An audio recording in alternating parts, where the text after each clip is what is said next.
السلام عليكم ورحمة الله وبركاته. مهندس سمير رجب يحييكم ويبدأ معكم النهاردة عرض العجول الخلايط الأبيض في أسود.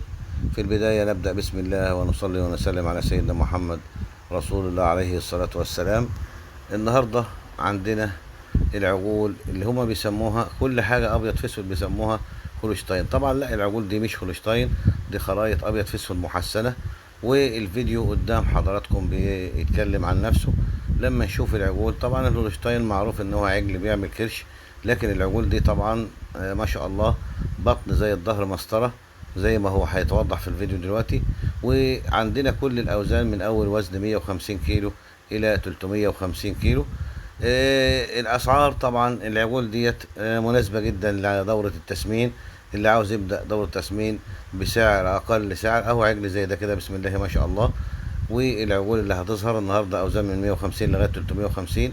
الاسعار عندنا عجل ب35,000، عجل ب40,000، عجل ب45,000، عجل ب50 55 لغايه 60,000، كل ما علينا طبعا في الوزن.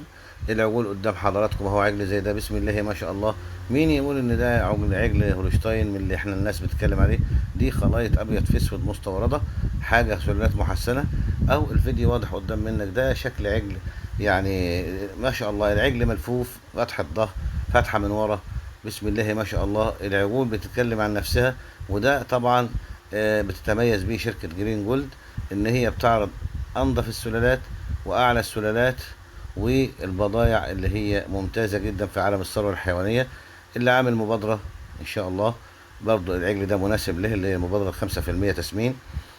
العجول طبعا الغالب عليها طبعا الاسود اكتر من الابيض زي ما انتم شايفين، بسم الله ما شاء الله.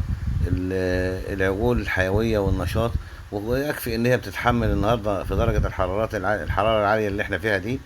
يعني معنى كده ان العجول مناعتها قويه جدا، بسم الله ما شاء الله. وعجل تحويله من 2 الى ربع ل 2 كيلو، ودي طبعا حاجه ممتازه برضو بالنسبه للعجول. والاسعار في متناول الجميع بالنسبه مقارنه مع الاسعار الاخرى. احنا عندنا عجول طبعا ابيض في احمر تاني اسعارها مختلفه عن كده، وعندنا عجول براون برضو موجوده تمام، نفس الاوزان ان شاء الله.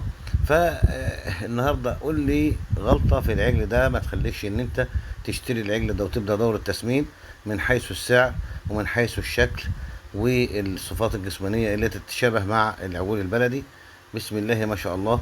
يعني ناقصك ايه بالنسبه لعجل التسمين؟ النهارده كل شيء اصبح متاح بالنسبه لك، وادي البضاعه قدام منك، ولك ان تحكم على ارض الواقع ان شاء الله.